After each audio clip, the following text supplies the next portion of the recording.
I'm Chief Meteorologist Chris Holcomb from the 11 Alive Weather Impact Team, and all this week we have been talking about the one-year anniversary of Hurricane Helene, and not only the anniversary of the landfall in Florida, but also how that hurricane tracked all the way through the state of Georgia. Joining me right now is Dr. Rick Knabb. He is a meteorologist at the Weather Channel, but also a former director of the National Hurricane Center. Dr. Rick Knabb, thank you so much for joining us here as we recollect on Helene. And what is the thing that stands out to you the most about this hurricane? I just still can't get over how horizontally large and fast-moving Helene was, in addition to being a strong major hurricane when it first came ashore in the northeastern Gulf. That large and fast-moving of a hurricane hasn't come through this area or too many areas at all in a long time. And that's why it held on to so much of its strength.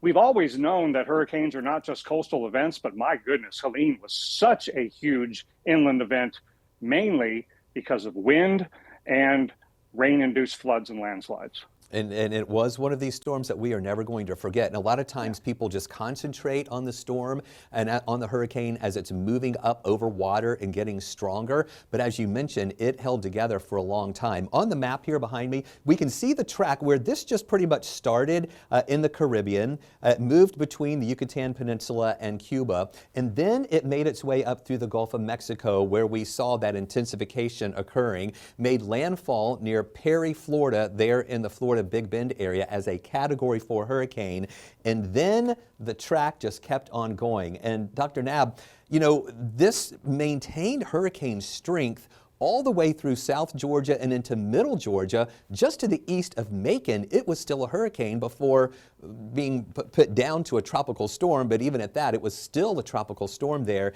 in parts of East Georgia. And it's because of that fast movement, the forward motion of the storm, that it took a while for this storm to kind of lose some strength as it moved inland, right?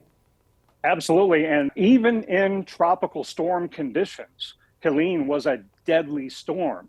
It doesn't even take hurricane conditions to take lives, and this was one of the deadliest wind events from a tropical system in many decades, in most cases involving trees coming down onto structures. And so I would urge people from this point forward, when you get even tropical storm watch and warning in inland areas, you've got to shelter like you would for a tornado in these inland areas, especially if you have trees on your property. And we didn't know exactly who was at risk. So a large area of Georgia and South Carolina, for example, went under those hurricane watches and warnings and tropical storm watches and warnings.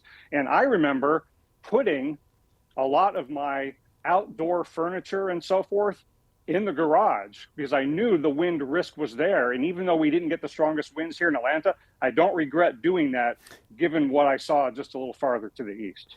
And Dr. Knabb, when you look at this track, we see that the center of the storm did stay to the east of Macon, Atlanta, and just to the east of Athens. And we often talk about that right front quadrant of a tropical system or a hurricane being the part of the storm that is the most intense part of the storm. And so by looking at this track, yes, we did kind of dodge a bullet, because if you'll recall, when we were tracking the storm and looking at these new updates and advisories coming in from the National Hurricane Center, at one point, the track was bringing the center of the storm right through the city of Atlanta. Could you imagine what that would have been like if we had all those winds here?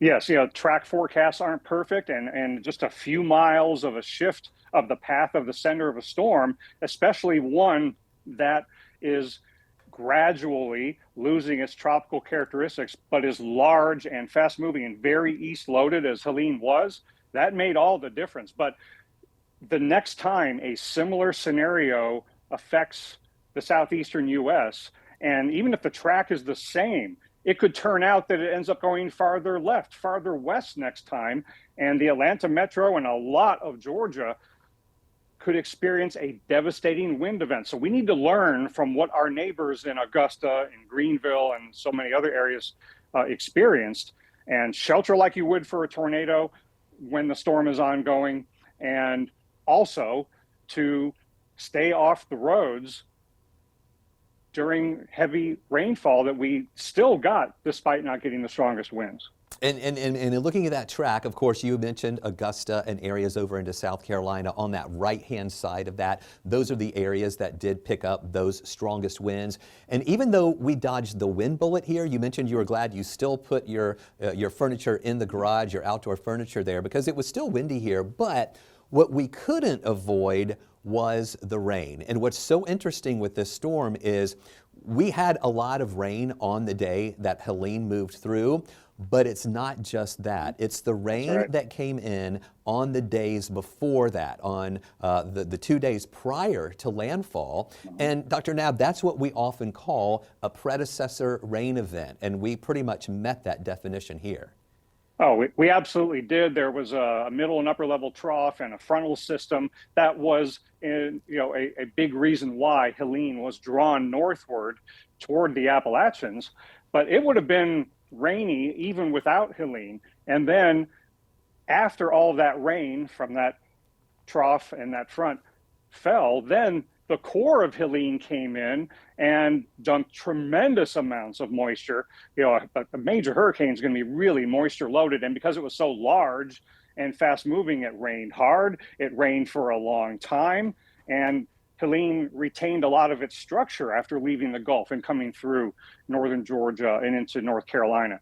So the combination of that predecessor rainfall event and the tropical system itself meant a multi-day, very heavy rainfall event that caused significant flash flooding, even outside of the mountainous areas, and then led to this absolute disaster in western North Carolina. And then again, for us, that was the first time that our National Weather Service had issued a flood emergency when Helene was moving in. Now, of course, people may think back to 2009 when we had the flooding then, but that's before we had this new flood emergency. So this was the first time that they actually had to issue one of those for us. And Dr. Knabb, we saw the impacts of that with water rescues in some counties or in some communities like up in Buckhead off of the Peachtree Creek. Folks were having to be rescued from their home from boats because that water was rising so quickly. And again, it's because of that predecessor rain event and those days of rain leading up, adding to those low-lying areas and creeks and streams. And then Helene comes in and those creeks and streams just couldn't handle it anymore.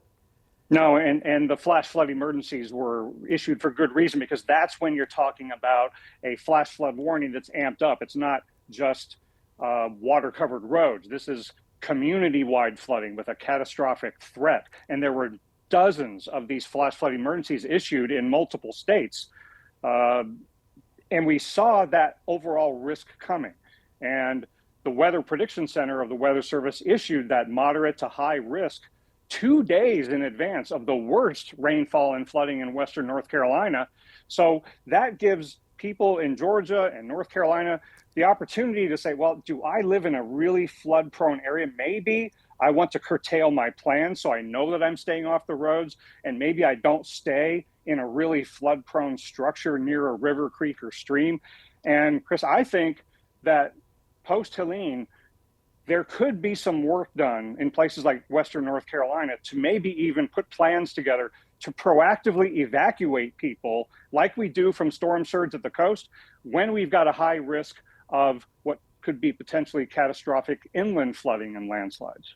And based on that, we see these storms come through and we never want to experience them, but we can't avoid them when they happen. But we can always try to do what we can to stay safe in these storms, but there's no way we can stop them from happening. So when they do happen, we have to look back at these storms and see what have we learned from this storm that we hopefully can use when the next one comes in, not only for us here in the metro area, but also, as you mentioned, for those folks up in western North Carolina. Yeah, and I would say three things that in this part of the country we can learn from Helene and take forward. One is everybody needs to get their insurance checkup and make sure you have flood insurance, because that is not going to be covered. Flood isn't by your conventional owners and renters policies. So have that checkup so that next time there's a big flood and if water gets into your structure or your car, you're covered. The other thing is to shelter like you would for a tornado in a tropical storm warning situation, even inland, especially if you have trees in your property. And then finally, what I mentioned before, about, I think we could start working on putting proactive, in advance evacuation plans together for very vulnerable mountainous areas or people that live near rivers, creeks, and streams when we know a day or two in advance there's a high risk of rainfall-induced inland floods and landslides. So as bad as Helene was, there are things that we can learn from it and be ready for anything similar to it in the future. All right, Dr. Knabb, I now want to tap into your expertise and wisdom here as the former director of the Hurricane Center, and now as the tropical expert there at the Weather Channel. You know, we are past the peak time. September 10th is the statistical peak of hurricane season. And we haven't had a lot of impacts here in the United States. We've been seeing some of these storms, fish storms we often call them, and kind of flirting with some areas. So the second half of the season here, we still can't let our guard down, right? Absolutely not. And you only have to look back to last year to realize that we had a shorter but similar mid-season lull last year. And then in late September, we had Helene. And then shortly after that, in early October, we had Milton. And if you look back at the last 10 hurricane seasons, and you go even later than that September 10th date, you look at September 15th, we have had far more major hurricanes in the Atlantic Basin in the last 10 years after September 15th than we have before September 15th. And while it is a little puzzling that we've had 2 years in a row with a notable mid-season lull, and that requires a lot of research to understand if that's becoming a long-term trend, but we know hurricane seasons can have ups and downs, but we also know that hurricane seasons are getting a little more late loaded, especially in the last 10 years. Yeah, very interesting thing for us to realize and to be aware of, that we just can't let our guard down even as we are now on the second half of that season coming in. Dr. Rick Knabb, thank you so much for your time in not only looking back at Hurricane Helene, but also looking ahead to the rest of this hurricane season. Thank you so much for joining us. Thank you so much for having me. Have a safe rest of the season.